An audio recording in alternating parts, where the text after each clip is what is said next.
Sa likod ng isang aksidenteng puno ng pighati, ito nga ba ay laging dahil sa teknikal na pagkakamali o sa kapabayaan ng driver? Ang malagim na gabi sa kurbada ng Halsema Highway ngayong taon ay naglibing sa 19 na buhay kasama ang isang katotohanang nakapanghihilakbot. Isang katotohanang mas masakit pa kaysa sa kamatayan mismo. Isang krimeng hindi mapapatawad at ang sukdulang kawalang malasakit na nagtulak sa lahat sa kailaliman ng bangin, sa literal at talinghagang aspekto. Muli nating buksan ang mga dokumento ng kasong yumanig sa buong Pilipinas. Madaling araw noong Marso 17, 2024, sa itaas ng Jalur Halsema. Isa sa pinakamapanganib na ruta na nag-ugnay sa lungsod ng Baguio at sa bayan ng Sagada, balot pa ng makapal na hamog ang lahat. Isang grupo ng mga motorcycle riders na nasa biyahe upang sakupin ang matataas na lupain ng Cordillera ang huminto sa isang matalim at tanyag na kurbada upang kuhanin ang sandali ng pagsikat ng araw. Tiyak sa lugar na iyon, isang nakapanghihilakbot na tanawin ang sumalubong sa kanilang mga mata. Ang guardrail na bakal na maihabang mahigit 1 metro ay nasalpok hanggang sa mawasak at nayupi na parang laruan. Sa ibaba, sa kailaliman ng isang matarik na bangin, ang anino ng wasak na katawan ng isang night bus ay unti-unting aninag sa pagtagos sa hamog ng umaga. Ang bus ay baligtad, durog na durog, mukhang isang higanteng halimaw na bakal na sugatan ng malubha. Noong una, walang sinuman ang nangahas na isipin ang pinakamalalang trahedya. Ngunit nang dumaan ang mga driver ng truck at iba pang pampublikong sasakyan, lahat sila ay napatigil. Ang kuryosidad ay mabilis na naging kaba at pangamba. Ang mga bulong at espekulasyon ay narinig ng lalong malakas. Tiyak na nakatulog, sabi ng isa. Napakapanganib ng rutang ito. Marahil ay nawala ng preno, dagdag ng iba. Sana ay ligtas ang lahat. Ang mga tawag sa emergency ay agad na ginawa. May 1 oras lamang ang lumipas, ang mga tauhan mula sa lokal na himpilan ng pulisya, kasama ang mga ambulansya at professional rescue team, ay dumating sa lokasyon at agad na sinarado ang pinangyarihan ng krimen. Ang proseso ng pagkuha sa mga biktima ay naganap ng napakabilis, subalit puno ng kawalan ng pag-asa. Durog na durog ang bus kaya kinailangan ng rescue team na gumamit ng hydraulic cutters upang buksan ang daan papasok. Ang tanawin sa loob ay tunay na parang impyerno sa mundo. Dugo, mga basag na bubog, at mga gamit ng mga pasahero ay nagkalat sa kung saan-saan. Ang mga bangkay ay nagpapatong-patong, putol-putol at hindi nabuo. Walang daing, walang palatandaan ng buhay. Isa-isa, 18 bangkay ang inangkat kasama ang babaeng driver nito. Ang pighati at suasana ng pagluluksa ay bumalot sa buong kurbadang iyon. Ang paunang imbestigasyon ay nagpakita na ang bus ay pag-aari ng isang kumpanya ng bus sa Baguio na bumibiyahe mula sa terminal ng lungsod ng Maynila patungong Sagada. Sa gitna ng kumpol ng mga taong kuryoso, nagsimulang kumalat ang mga sabi-sabi. Ang mga tao ay nag-uusap tungkol sa sumpa ng kalsadang iyon, tungkol sa mga ligaw na espiritong hindi pa mapayapa. May mga nagpumilit na ang aksidente ay nangyari dahil ang driver ay isang babae na itinuturing na hindi sapat ang lakas upang kontrolin ang manibela sa sitwasyong emergency. Ang iba naman ay nagbulungan tungkol sa posibilidad ng pang-hold up dahil ang lokasyon ng aksidente ay liblib. Ngunit ang lahat ng iyon ay hinala lamang. Ang katotohanan ay nanatiling nakabaon sa ilalim ng bangin, kasing lamig at kasing pipi ng mga biktimang minalas. Sa araw ding iyon, isang special investigation team mula sa Regional Command ang binuo upang direktang hawakan ang kasong ito.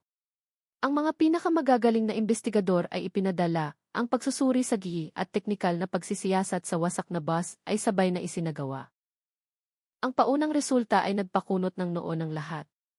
Ang datos mula sa gate at black box ng bus ay nagtala na sa huling sandali, ang bus ay tumatakbo sa bilis na 85 km/h. Isang bilis na napakapanganib para sa isang kurbada sa rutang bulubundukin. Ngunit ang nakapagtataka, walang anumang bakas ng pagpreno. Ang sistema ng preno at manibela ay sinuring mabuti. At ang huling konklusyon ay walang anumang teknikal na sira bago mangyari ang aksidente. Ang resulta ng autopsy sa bangkay ng babaeng driver ay ganap ding nag-alis sa posibilidad na siya ay nasa ilalim ng impluwensya ng alak o droga. Isang malaking katanungan ang lumitaw. Bakit ang isang bihasang driver ay makakagawa ng isang nakakamatay na pagkakamali na napakapangunahing bagay? Ang pagkakakilanlan ng mga biktima ay mabilis na nabunyag. Ang babaeng driver ay kinilala bilang si Kirana Maheswari, 30 taong gulang. Isang babaeng kilala sa lupon ng mga long-distance bus driver sa Hilagang Luzon. Siya ang panganay na anak mula sa isang mahirap na pamilya, hindi pa kasal, at siyang pangunahing haligi upang buhayin ang kanyang mga magulang na matanda na at ang mga kapatid na nag-aaral pa. Ang kanyang mga kasamahan sa terminal ay gustong-gusto si Kirana dahil sa kanyang mabuting asal, pagiging masinop at napakaingat na paraan ng pagmamaneho. Hindi sila makapaniwalang si Kirana ang sanhi ng ganoong malagim na aksidente. Si Kirana ay napakaingat na tao. Lalo na't siya ay babae, ang pagpapatakbo niya ay laging kalmado, hindi kaskasero. Siya ang dangal ng pamilya. Balak pa nga niyang mag-ipon para ipagawa ang bahay ng kanyang mga magulang, hagulgol ng ina ni Kirana sa tabi ng larawan ng anak. Sa gitna ng mga pasahero, naroon ang pamilya ni Hendra at Larasati kasama ang kanilang 5 taong gulang na anak na nasa biyahe upang magbakasyon pagkatapos ng isang taong pagtatrabaho ng matindi. Naroon din ang isang estudyanteng nagngangalang Aditya na pabalik na sa kanyang kampus. Bawat biktima ay may kwento ng tadhana at ngayon ay lahat sila ay naglaho ng malagim. Sa pagtutugma ng listahan ng mga pasaherong bumili ng tiket sa terminal at sa bilang ng mga bangkay na natagpuan, ang investigation team ay nakakita ng 2 malubhang anomalya. Una, may 4 na bangkay ng lalaki na wala sa listahan ng mga pasahero. Ang kanilang mga katawan ay puno ng tatoo at ang kanilang hitsura ay napakabangis. Pangalawa, at ito ang pinakapangunahing punto, ang konduktor ng bus na si Bayuwi Kaksono, 18 taong gulang, na ang pangalan ay nakatala na umalis kasama ni Kirana, ay ganap na naglaho. Walang nakatagpo sa kanyang bangkay sa lugar, kahit na ang buong paligid ay sinala ng husto. Ang utos para sa paghahanap kay Bayuwi Kaksono ay agad na ipinakalat sa buong lalawigan. Nasaan si Bayu? Siya ba ay biktima na tumalsik ng malayo at nawawala, o isang taong sangkot at tumakas mula sa pinangyarihan? Tiyak sa sandaling iyon, isang impormasyon mula sa cellular operator ang natanggap ng special team. Matagumpay nilang nabawi ang isang papalabas na tawag na nabigo mula sa numero ni Kirana bandang -1:00 ng gabi habang ang bus ay tumatakbo sa kabundukan. Ang tawag na iyon ay hindi kumonekta dahil walang signal. Ngunit ang bagay na iyon ay nagbunyag ng isang mahalagang katotohanan. Sinubukan ni Kirana na humingi ng tulong sa isang tao. Ang utos para sa emergency search kay Bayuwi Kaksono, ang 18 taong gulang na konduktor, ay ipinakalat sa buong rehiyon. Si Bayu ay itinuturing na pinakamahalagang kawing.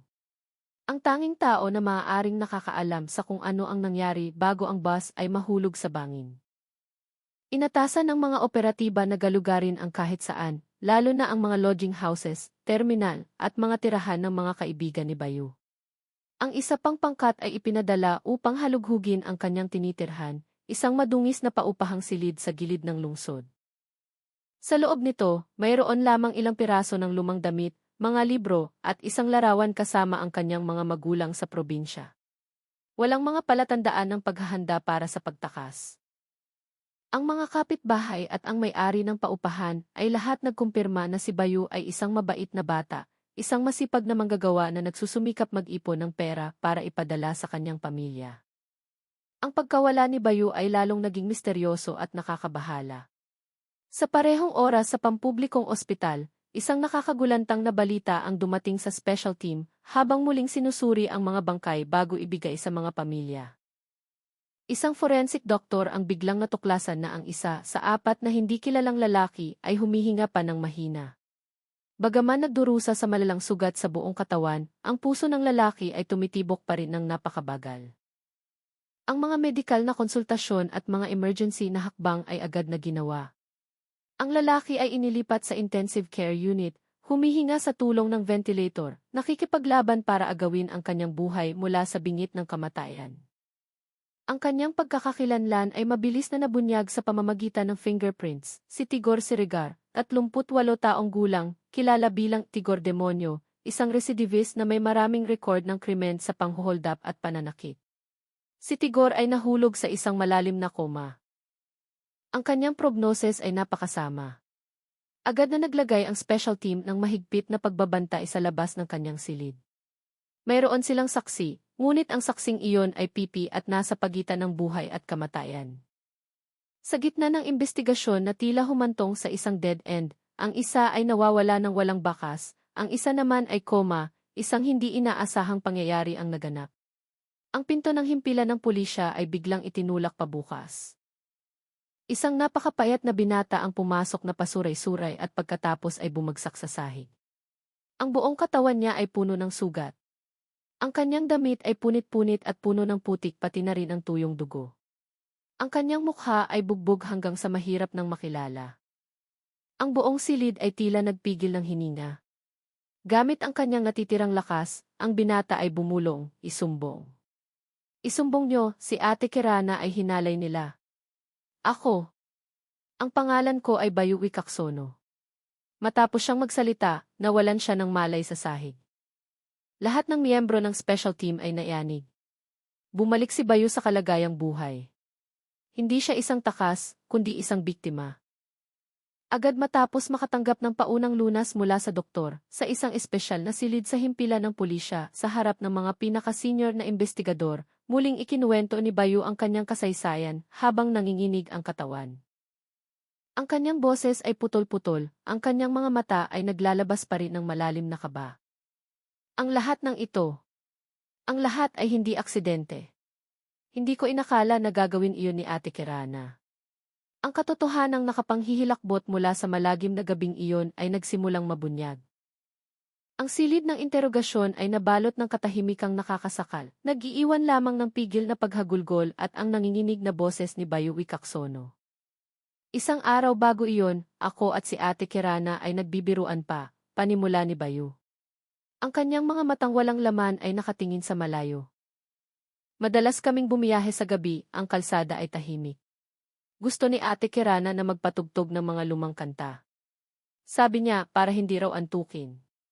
Minsan, mga kalahating buwan na ang nakakaraan sa biyahe rin patungong Sagada. Ang bus ay kakaunti ang pasahero. Binigyan niya ako ng isang kahon ng martabak sabay sabi, "Kumain ka." Dek ang batang lalaking nagbibinata ay kailangang kumain ng marami para malakas sa trabaho. Natawa ako at nagtanong kung bakit hindi pa siya mag-asawa. Gayong maganda siya at mahusay. Si Ate Kirana. Siya ay ngumiti. Ang kanyang ngiti ay napakapayapa, ngunit malungkot din sabi niya, mahirap pa ang pamilya, dek matanda na ang mga magulang, ang mga kapatid ay nag-aaral pa. Kapag nag-asawa si ate, sino ang mag-aalaga sa kanila? Huminga ng malalim si Bayu. Tinapik pa niya ang balikat ko at sinabing, dapat din akong maging masipag sa trabaho. Ang propesyong ito ay tunay na mabigat, pero marangal. Naghahanap tayo ng pera gamit ang sariling pawis, sa gabi ay makakatulog ng mahimbing. Noong sandaling iyon, itinuring ko si Ate Kirana na parang tunay na kapatid. Hindi ko kailanman magagawang isipin na ang isang taong katulad niya ay kailangang dumanas ng ganitong wakas. Ang boses ni Bayu ay naging mabigat.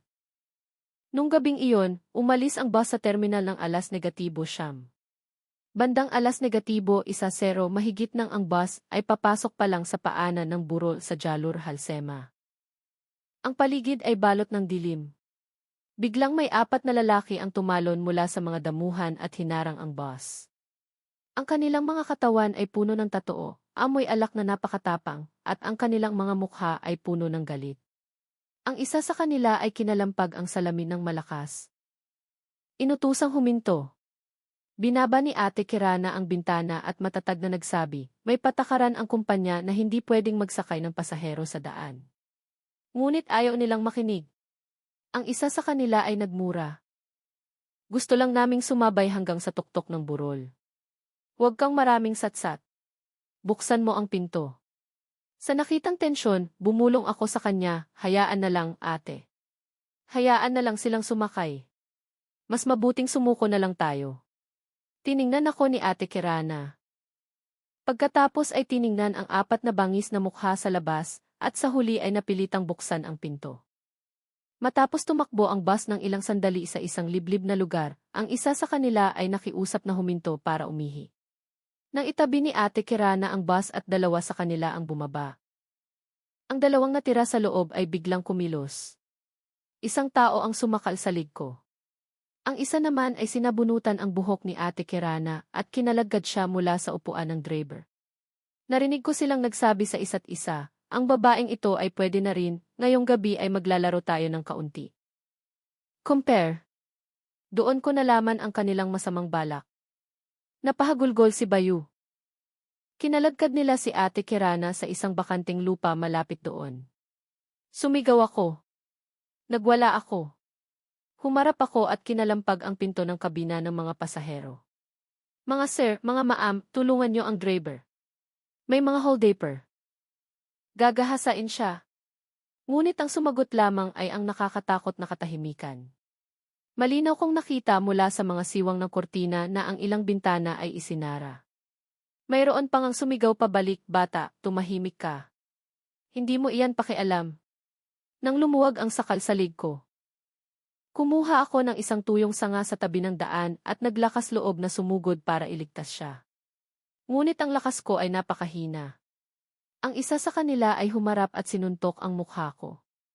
Pinagtulungan nila ako at pinagsisipa ng walang awa.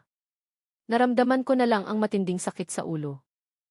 At ang lahat ay naging madilim. Ang huling narinig ko ay ang desperadong hiyaw ni Ate Kirana. Ang buong silid ay tila namatay. Ang testimonya ni Bayu ay nagpinta ng isang larawang napakakilabot. Hindi lamang ito krimen ng 4 na maton na iyon, kundi isa ring hatol sa kawalang malasakit ng mga pasahero sa loob ng bus. Pinili nilang isara ang kurtina, binaliwala ang hiyaw ng paghingi ng saklolo, at ang kanilang katahimikan ay nakasama sa pagpirma ng sarili nilang hatol ng kamatayan. Ang kasong ito ay agad na itinaas ang katayuan mula sa aksidente sa trapiko tungo sa isang pambihirang kasong kriminal. Ang lahat ng pag-asa upang mabunyag ng lubos ang kaso ay nakasalalay na sa ehi, kung saan si Tigor Demonyo ay nakahigang walang malay. 7 araw ang lumipas sa ilalim ng matinding tensyon. Sa loob ng 7 araw na iyon, matagumpay na nakilala ng mga investigador ang 3 kasama ni Tigor na nasawi. Ang 3 ay mga palaboy na nakatira sa mga hangganan ng lalawigan. Ang kanilang record ng krimen at ang testimonya ni Bayu ay ganap na nagtutugma. Handa na ang lahat. Isa na lang na piraso ng puzzle ang kulang at siyang pinakamahalaga, ang pag-amin mula sa tanging nakaligtas. Sa umaga ng 8 araw, isang himala ang nangyari. Isang nurse na nakaduty ang nakakita sa mga talukap ng mata ni Tigor na gumalaw ng kaunti. Ang lalaki ay nagkamalay mula sa koma. Ang balitang ito ay nakarating sa special team na parang kuryente. Nang makumpirma ng doktor na si Tigor ay lampas na sa critical na yugto at maaari nang makipag-usap bagaman mahina pa, ang utos para sa pag-aresto at pagtatakda bilang suspect kay Tigor Siregar sa mga sakdal na panggagahasa, pagnanakaw na may karahasan, at pananakit ay agad na isinagawa sa ibabaw ng higaan sa ospital. Ang malamig na posas ay ikinandado sa kanyang mga pulso, formal na binabago ang katayuan ni Tigor mula sa biktima tungo sa suspect. Ang unang interogasyon ay ginawa sa isang espesyal na silid sa ospital. Kaharap ang mga investigador, noong una ay nagkunwaring lito si Tigor. Ngunit nang makita niya ang larawan ni Bayuwi Kaksono, alam niyang hindi na siya makakaiwas. Gayunpaman, kaiba sa hinala na siya ay magpapaligoy-ligoy, si Tigor ay ngumisi pa, isang ngising hayop sa kanyang mukhang puno pa rin ng sugat. Nagpasya siyang umamin, ngunit hindi nang may pagsisisi, kundi sa isang tono na bulgar, diretsahan, at mapanghamon na tila ba nagkukwento ng isang tagumpay. Kami iyon, panimula ni Tigor sa paos na boses. Nung gabing iyon, katatapos lang naming ubusin ang ilang bote ng alak sa isang tindahan sa paanan ng burol. Lasing na kami, nakita naming may dumaang night bus. Ang isa sa amin ang nakaisip ng ideya. Sabi niya, sumakay na lang tayo sa bus para masarap. Kaya lahat kami tumakbo para harangin. Ikinuwento muli ni Tigor kung paano nila pinilit si Kirana na buksan ang pinto ng may tono ng pagmamayabang. Ang babaeng iyon noong una ay nagpapakipot pa. Pero nang makita ang 4 na lalaking lasing na may mga bangis na mukha, paanong hindi siya matatakot? Matapos tumakbo ng sandali sa isang tahimik na lugar, bumulong ang kasama ko sa akin, tingnan mo ang driver. Maganda 'di ba? Lahat kami tumingin sa kabina at talaga namang pwede na rin ang babaeng iyon. Ang dugo namin ay agad na kumulo. Kung lasing na, wala na kaming alam na takot. Nagpasya kaming humanap ng sariwang hangin. Inilarawan ng lalaking iyon ang eksena ng kanilang paghahasa kay Kirana ng salit-salit sa loob ng mahigit 1 oras sa tonong walang pakialam at walang emosyon. Ang batang konduktor na iyon ay nagpapakabayani rin. Sumisigaw-sigaw siya. Binigyan ko lang ng isang sipa, tumahimik agad siya. Ang mga pasahero. Isang kumpol ng mga duwag. Ang batang iyon ay sumigaw hanggang sa mapatid ang lalamunan. Walang isa man ang nangahas na magsalita. Karapat-dapat silang mamatay. Ang pinaka-nakakakilabot ay ang huling detalye. Matapos ang lahat, kinalagkad namin siya pabalik sa bus. Inutusang magmaneho muli. Para makasiguro. Bumaba muna kami upang agawin ang ilang cellphone at kaunting pera mula sa mga pasaherong mukhang mayaman. Kailangan naming silang takutin.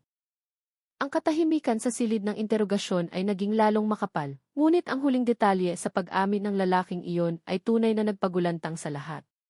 Sino ang mag-aakala, ungol ni Tigor? Ang kanyang mga mata sa unang pagkakataon ay nagpakita ng kaunting takot. Sino ang mag-aakala na ang babaeng iyon ay may lakas ng loob na gawin ang bagay na iyon? Nang ang bus ay malapit na sa tuktok ng burol, eksaktong sa kurbada ng kamatayan, nakaupo pa kaming nagtatawanan. Bigla ko siyang nakitang nakatingin sa rearview mirror. Nakatingin ng diretso sa aking mga mata. Ngumiti siya. Isang ngiting kakaiba. Hindi ngiti ng saya, hindi rin ngiti ng pangungutya. Iyon ay isang ngiti ng ginhawa. Isang ngiti ng pagkamuhing nanunuot sa buto. Pagkatapos ay tinapakan niya ang gas ng sagad. Ang bus ay umungol na parang isang nasugatang hayop at pagkatapos ay dumiretso patungo sa guardrail. Mura lang ang naisambit ko ng isang beses. Pagkatapos, ang lahat ay nahulog sa bangin. Ang pag-amin ni Tigor ay nagsara sa kumpletong larawan ng kasong ito. Iyon ay hindi isang aksidente. Iyon ay isang sinasadyang gawa ng pagpapakamatay. Isang huling paghihiganti na puno ng galit at kawalan ng pag-asa mula sa babaeng driver. Pinili niya ang kamatayan, kinalagkad ang 4 na demonyo at ang mga pasaherong walang malasakit na nagtulak sa kanya sa huling hangganan. Ang hatol sa hukuman pagkatapos ay naging sentro ng atensyon ng buong bansa. Sa matibay na ebidensya at sa hayop na pag-amin, kasama na ang kanyang asal na hindi man lang nagpapakita ng pagsisisi, itinuring ng lupon ng mga hukom na ang nasasakdal ay hindi na maaaring mabago, rehabilitated, at magiging panganib sa lipunan sa hinaharap. Ang hukuman ay nagpataw ng pinakamataas na parusa kay Tigor Sirigar. Hinatulan siya ng parusang kamatayan para sa mga krimen ng pagpatay at panggagahasa, dagdag pa ang habambuhay na pagkabilanggo para sa iba pang mga sakdal. Ang pinakamabigat na hatol ay ibinigay bilang kapalit sa krimeng hindi mapapatawad, kasabay ng isang matinding babala na ang kawalang malasakit ay maaari ring makapatay. Ang kaso sa Jalur Halsema sa taong iyon ay sinarado sa isang hatol ng kamatayan. Ngunit ang trauma at ang mga katanungang masakit na iniwan nito ay mananatiling panghabang buhay.